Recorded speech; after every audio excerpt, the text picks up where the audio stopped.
Property Patriot, you are cleared hot.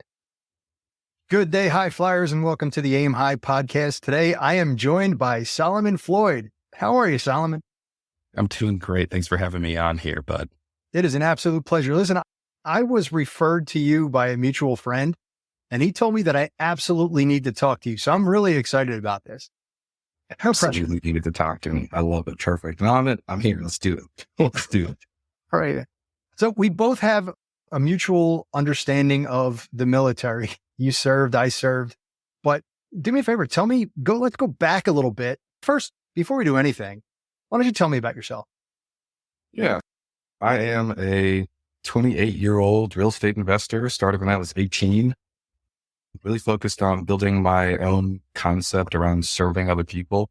And along the way, I went through some trouble, got into trouble, and found my calling as an entrepreneur because I was able to build my own plane as I was falling, as one would say. And realistically, I'm at doing crazy, weird things. I'm a pilot. I own a few different hotels. I love Airbnb properties. And I also like chemical and industrial properties, things like that. So I'm doing all these sort of different things that are like what other people would consider crazy, but I would consider as I'm like the contrarian real estate investor guy is what I always tell myself, just because you'll find me going against the grain, against the wood to go to different opportunities that actually end up helping people and serving people. But 28 years old, man, God bless you. I wish I'd have known back then what I know now. Oh man. Yeah. I wish I would have known some things back then that I now know. I'm here with you, Ren. So how did you go from security forces or law enforcement? Security forces. LE is no longer a thing, right? Yeah, it was the exact same thing. I'll join it in together. So how did I go from security forces to real estate? Yeah. Quick story. One of the things that I always tell people is if you're going to serve in the military, make sure you study the test because that determines your job. I got a job that I just got because I didn't know anything about joining. My recruiter didn't really have my best interest at heart. He's, you can go be a cop. And I was like, sure, I'll go be a cop. In this time frame, I get to Lackland where I do my basic training and I immediately get sat down and told about everything the military covers, right? From health insurance, homes. They'll give you loans for continuing education, for everything. And I thought to myself in this time frame, in this bubble, when you're in the military and you can't really see the outside world, that there would be all of this innovation and growth happening around these military bases, only to find out that they were just in the hood. Like all these military bases were in the ghetto. They were in cheap places of land and places where the government got to really focus on building things cheap. And I didn't see any home builders targeting any new homes. I didn't see anybody other than the pawn shop, the tattoo shop, and maybe the piercing store, like all right next to each other. So none of it made any sense to me. Because if you're aware of this, and a lot of people who don't serve are never aware of these facts, but like a military base such as Lackland is probably allocated, I don't know, like $10 billion a year in housing stipends. That goes towards buying homes, that goes towards leasing homes, but nobody seemed to really target that.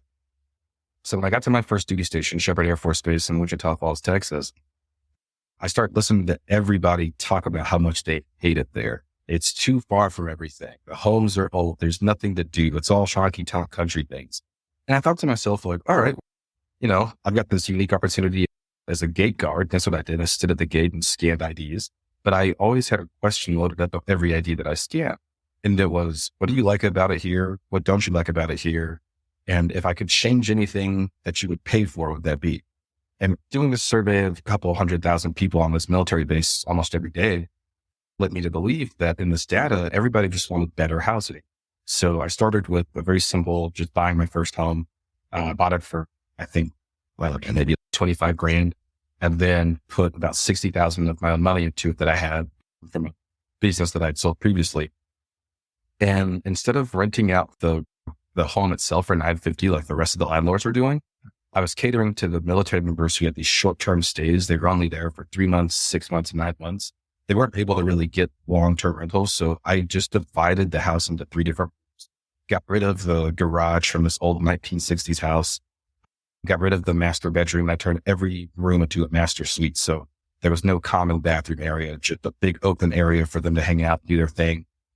2 fridges, 2 dishwashers, 2 sinks, 2 washers and dryers. And each person paid $950 for that room, and they had a person come and clean up the common area for them every single week. So that was my forte into it. I didn't think very much of it. I thought that's just like, yeah, I'm doing what everybody else did. Real estate investing.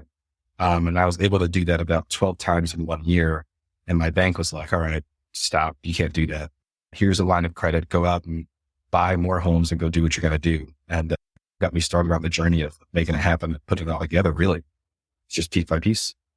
Okay. So let me go through those numbers again, because you're pulling in $1,900 a month on a property that you might have $85,000 in.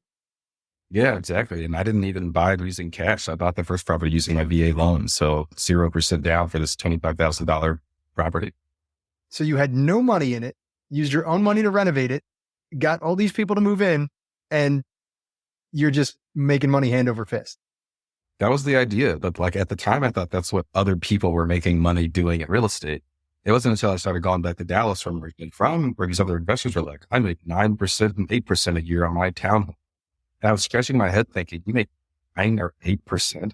Like, that's a good return to you. Like, I'm making 25% on one property. And so I thought to myself, I can continuously build this and grow this. The idea was, right, low cash required, high income producing. And I think that's because if you invest like a military base does, like the government does, you just target the areas that are cheap around the military base. Yeah. Surprise, military bases aren't built in the most beautiful neighborhoods. So ultimately, it's one of those things where you get to have cheap property, but a group of people that always get paid on time, but they need housing because no one else is building it. It was an easy no-brainer for me once I started moving and operating. That's perfect. I just had an acquaintance of mine apply for a job at McGuire Air Force Base, and at the risk of, I don't care anymore, I'm not in the military anymore, but they underpay DoD employees drastically. So needless to say, they're not exactly getting the cream of the crop when it comes to contractors who service their properties. So the on-base housing is not exactly top notch. So first, good on you. You're making a difference. You're providing value to those service members. And second, man, that's fantastic return. Thank you. I appreciate it. So I would always hear that people talk about those returns are crazy, Kai. I would never be able to believe that. But what's even crazier is I would then show these people my market, drive 2.5 hours from Dallas with these people in my car. And I'd be like, don't you see why you want to invest here? They'd be like, no, I'd never invest here. I would never live here. Yeah. That's one thing that caught me was like, yes, you would never invest here, but somebody has to live here. You are not investing to live here. You're investing so somebody can live here. That was lost in a lot of people. And so what that really taught me was the importance of the 3 different types of market and investor education. That was huge because investors were just repeating what they learned from their coach who had never invested in the tertiary market, who would never understand the value of the military market. It's one of those things where it's just, like these people get paid all the time. They get money allocated for them to buy homes. And realistically speaking, the last to get fired and generally always paid no matter what. That was something that I just could not pass up. Yeah. My last flip, I call it Voldemort because it was such a troublesome home. So we don't really talk about it. Yeah. But military person bought the house, 5 bedrooms, 3.5 baths, 3,000 square feet, and they're going to house hack it. For a $340,000 home, they're going to make bank. They're going to make bank. And it was crazy to me that those opportunities were put into play. Once I started my construction company and started building homes, this happened very recently, but one of the things you started telling people to do was, listen, if you PCS, which for those people, permanent change of station, leaving a military base, don't sell your home. Instead, refinance and the HOA will then manage this property for you because there's always going to be somebody coming in. And I always explain it to people that way, right? Like the military is like oxygen in a room. And I always get this rebuttal from civilians. What happens if the military base deploys everybody? I would think that somebody would have been smart enough to teach these people like, yeah, they're just going to leave the military base empty. That's what they're going to do. No, obviously not. That's called a draft. And a bunch of people would get drafted to go fulfill those people's places in the military. And I think that's a huge thing that's lost because getting financing in military communities, especially tertiary market ones, incredibly difficult. Not an easy thing at all. Yeah, that's great, man. Now, so that was a great deal, but have you had any troublesome deals? Oh yeah, we've had several. So I had 18 homes. This all happened last year.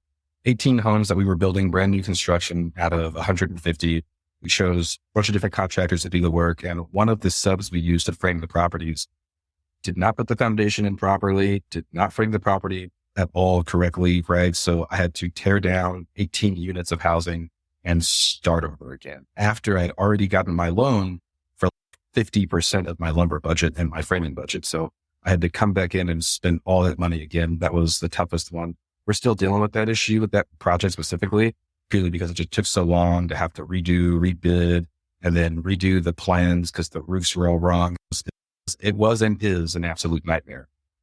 But I am so thankful that I have the passive income, that investors have the passive income to be able to wait this storm out, be able to just be patient with this. So I will say kudos to my investors for being patient with not only me and myself, but the process of real estate investing and building new properties for sure. Not to compound the pain, but I do have to ask, because of the inflation over the last few years, were you buying new lumber as the prices went up, or were you buying after they had leveled off? So I'd say the good news for us was at the beginning of framing, prices for lumber were really high. And then as soon as everything started tumbling, or at least the market started cooling down, we were able to come down and actually buy at a lower price. So we have saved a lot of money when it comes to the lumber side, where we've had to respend most of our budget is the plans we bought when we bought this property, because we bought it as a turnkey build. Mm-hmm. The plans weren't stamped by an engineer, which we've now come to find out later, right? It's this whole other thing of the city rubber stamped us all the way through. Like realistically, we shouldn't have been able to build those properties, but because they didn't know what they were doing, we were building this property. Now they have somebody who's brand new, who understands the job. And he's like, I can't let you build this. Like, you don't have any of the stamps you need. You don't have any of the approvals. Like, what about this and this? And we were like, the last person didn't ask for this. Like, that's why the last person's not here. And so to have to spend another 70 grand, so it's just like, oh man. So all in total, that was about $2.7 million of which I had to spend in order to get these projects back on track. I won't even make that much when I sell them. Mm-hmm. As long as the investors get exited, I'm totally happy with that. The good news is I would say that we would probably now make that much money when we sell them. The value of the properties went up $45,000 in the year that we've had this issue. So the good news is we were able to sell the remaining 150 homes, or the remaining out of those 150, the rest of them were all sold. So that was a huge boost for refi, for getting everything put into place. So it made it much easier to get out of the deal, but it was not an easy process, and still is not an easy process. Excellent. Now, you have something like that occurs. How do you get out of it? Well, did you have a process? I know you're like jumping out of the plane, building the parachute on the way down on that one. Yeah. The first thing was having to tell the investors. That was probably the hardest portion of it. And then demanding answers constantly. That was another hard issue with this. So I think the way out of it was just the way out of it, right? So I brought in an expert framer. They brought in an engineer company. They brought in another expert framer to make the first initial fixes. Then we were just like, you know what? We're going to just tear it down and start over. It was a matter of knowing that we have to have these reserves, and I'm glad that we had the reserves. And I learned that lesson in the past of not having them. But you have to go through your checklist. And this is like what most pilots would go through. But when you hit an emergency, you go through a checklist. And if you are developing properties, renovating properties, building properties, if you're doing any sort of real estate investing, the checklist is so important, because it is going to let you know what to do when things go wrong. When I have issue with loan, call lender's information here. When I have issue with builder, call inspector, call, right? And so I built this checklist over, again, years and years of working and operating and building homes, that it finally paid off to the point where we were able to just pivot and immediately start sending capital in the right directions. Ultimately ended up running out of capital, which is a whole different story. And we had to go and raise a bunch more. So it was that matter of once we knew what to do, but as long as I knew what the next steps were, it was so much easier to be able to just go by the checklist and move. And if I had to add to the checklist for that addition to go very seamlessly in without being chunky or stopping my flow, that was something that I wouldn't ever be able to give up ever again. I think so. Right. Now, you didn't go through all of this alone. I'm sorry. I'm going to ask that again because my dog just woke up and started shaking her chain. You didn't go through all this alone, right? When I went through it, all of my employees quit because I couldn't pay them. My contractors, I built up about another, $1 million worth of debt. And then on top of all of this, I ended up getting a divorce because of it. It was just that hard of a year. Wow. I went through a lot of it alone. Obviously, I felt that way, but yeah, I went through it without the bulk of a team, the bulk of a group of people. So it was a lot of me relying on myself to build everything up again, because it's not the first time this has happened. And again, you go through it once, you can pretty much get out of it any other time. Doesn't mean you like doing it, doesn't mean you want to, but it means that you can. Yep. Yeah. I'm sorry to hear about that. That's a brutal year, but yeah. It was a brutal year, but I'd say as of now, 2023 has been a much better year. So good. Knock on wood if I can, but realistically, yeah, we've been able to make some really good things happen, build new projects, get new projects started, bring on a brand new team of people, obviously build up our reserves and reestablish our cash flow again. So we were able to, again, just make a bad year to a year of learning and then use that to propel forward to, one, make our foundation stronger and really fix a lot of the things that were wrong with every company. And now everything is much more reinforced, significantly stronger, cash flows better, and our relationships have improved because all those contractors I have money to, I paid them all off, right? And in that year time frame, right, building that relationship and keeping that trust with them was my biggest concern. Yeah, that is big. That's an absolutely huge thing, is maintaining the relationships within this industry. So what are you currently doing? Right now I'm managing my fund.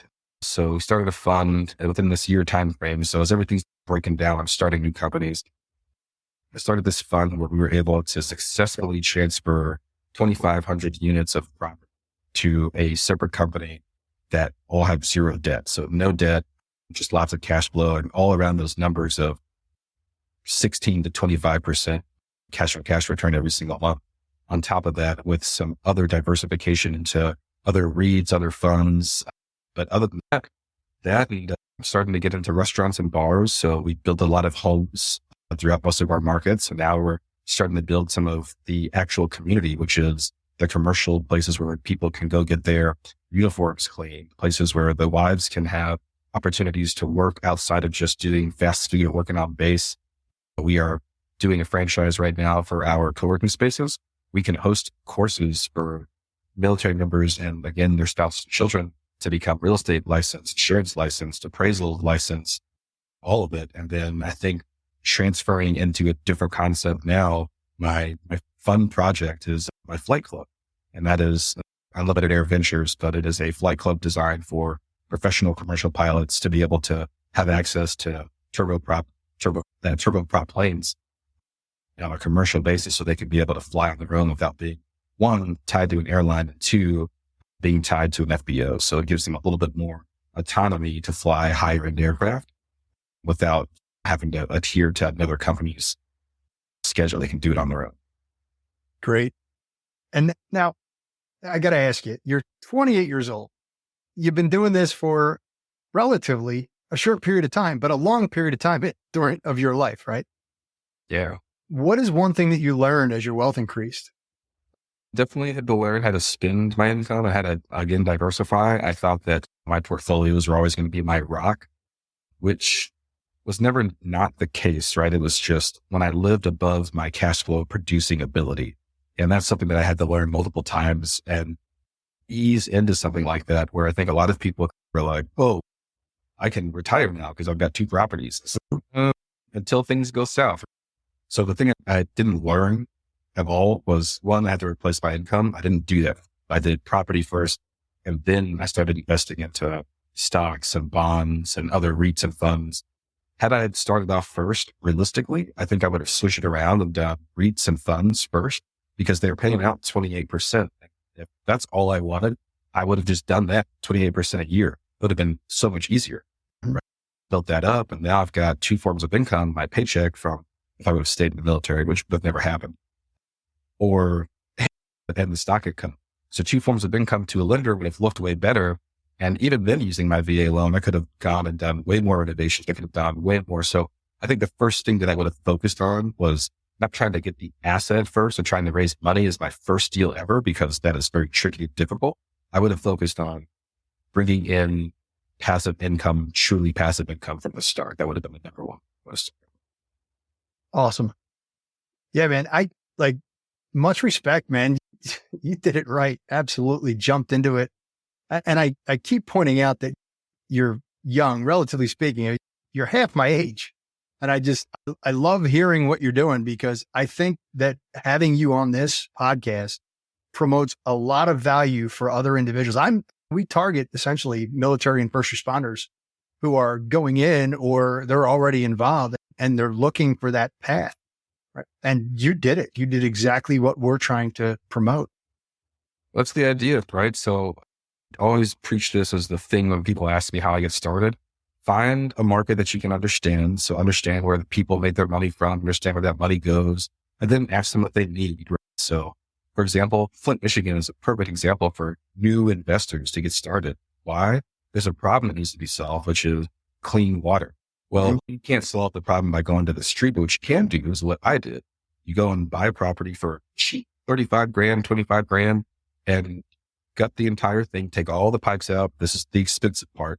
And then you put in a 3-tier filtration system in the front yard or the backyard where the water connects. And you filter the water 100 gallons in each tank, right? So now you got 300 gallons of water being filtered. And now these people have water they can drink. They can drink from their sinks because you replaced all that PEX plumbing. They can take showers. And then you just sell the properties back to them for 65 grand. If a bank doesn't want to finance it, then owner finance it. And I would say the benefit of me starting my passive income as early as I did was I was able to pay myself to learn about this stuff. And that kind of stuff is so much easier. So I'm always about it. Just find people that need help, that need assistance, that need what you're building and provide it for them. You'd be surprised that it's so much simpler than providing what people want. Everybody wants apartments. Everybody wants townhomes. Everybody needs that. If you just go to a market and provide them what they need, which is just affordable single family housing, super simple, super easy, done and done. Perfect.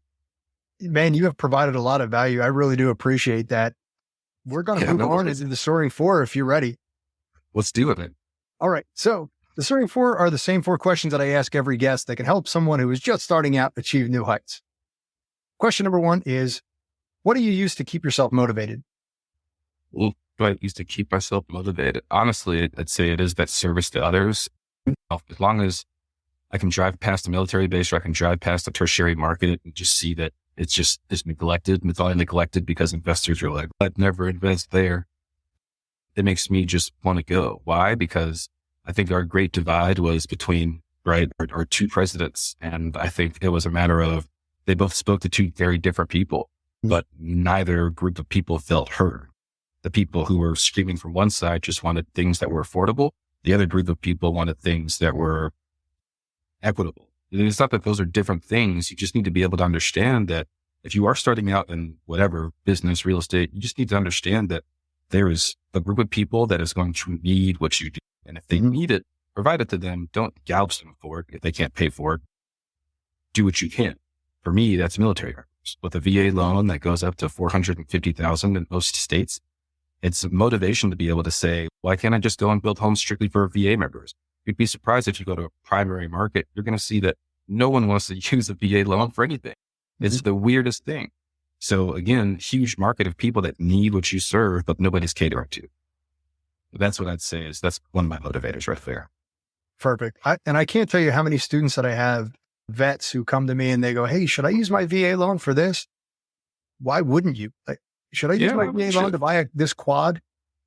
Yes. Yes. Why haven't you done that already? I think the fear is, I get this a lot, or some people are like, won't they come to my house and check to see if I'm living there full time? If this gives us all away, then, this is it. But for real, I don't think the VA has enough manpower or even cares enough to send people to anybody's door to ask them if there's a better. And the funny part is it's same thing with the FHA. It's intended use, right? Yeah. So yes, I do intend to move in, but I PCS 3 months, 4 months, 6 months later, or they transfer me to a night shift and I can't live here because these guys are all day workers and they're all keeping me up at night. Now I move here. So that's okay. It's an okay thing. Exactly. Yeah. Exactly. Telling you. All right. Next question. Yeah. What is the one thing that changed your mindset? Ooh. I can say that the one thing that changed my mindset was when I was very young, around 11, 12. I was teaching myself how to read and I asked the librarian for a book to recommend. she had this one book. I was like, what book is that? It's a Tony Robbins book, Unleash the Power Within, I think, or it was the Money Mindset, Master of Mind book that he has. And I don't know, I read it. I didn't read much of it as an 11-year-old. And I was like, okay, yeah, I could see some of the similarities and things. And then it wasn't until much later where I think I was like 16, 17, I actually read the book from end to end. And I was like, oh my goodness, like I applied so much of this in my life, but I resisted some of these key, like I made it so much harder on myself. That's basically what I was getting at. I resisted a lot of the key principles in the book. And it wasn't until I read the book where I was like, I just need to change my mindset and I can attract what I need to attract. And at that time I was in high school. I ended up selling my first company at, I think, 18, 19, like when I graduated. So at that point, I was already in the mindset, and just applied those mindset things that I was rebelling against so hard, and then immediately turned everything around to get, again, I got the first offer to sell my company when I was I think a sophomore or junior, and that was for $700,000. And at the time I turned it down because I didn't know how to value anything. And then once I started taking time to change that mindset, to learn and absorb and grow and become a better person, I ended up selling the same exact company that got the first offer to the exact same company that made the offer the second time for $7 million. So it was a very different situation because I changed that mindset so drastically in the sense of how I engaged learning and utilizing my situation to benefit me as a child. That's awesome. What tools do you use to keep yourself on track? Good thing that I recommend for new beginners, new people, a book called The Passion Planner. I don't get any money when I tell people to go do it, but go check that out. It's a really easy and detailed planner that you can get dated or you can date yourself, but it will help you identify several things, what your goals are, as well as how to stay on track of those goals throughout the entire year. So it'll give you your 6 month, your 3 month, your 3 month, your 6 month, your 1 year, 2 year plans. Very good things to keep in track of, but at the very least, it'll help you build a foundation for keeping track of your time, your day, your goals, and whatever tasks we have to do. So a great thing, again, it's called the Passion Planner, just in case anybody wants to know. Great. And I'll make sure that there's a link in the description. Awesome. So the last thing is, what would you change if you had to start over? Besides the 18 units that gave you such a headache. Yeah, I think the 18 units, I had to start over. Honestly, well, I don't think there's anything that would need to change. I got here because of everything, right? And I'm not going to lie, it has been the most fun journey of my life. Even when it was scary and awful and shitty and felt pointless, I learned a lot in that time frame from 18 to 28. 10 years to teach you a lot, but nothing more I wish I could change, to be honest with you. It's been a great journey so far. I'm excited for the next 10 years. Outstanding. Solomon, I cannot thank you enough for being on here. I got to thank Flint for recommending that we talk and that we actually had this opportunity. So now I'm going to throw him a shout out too.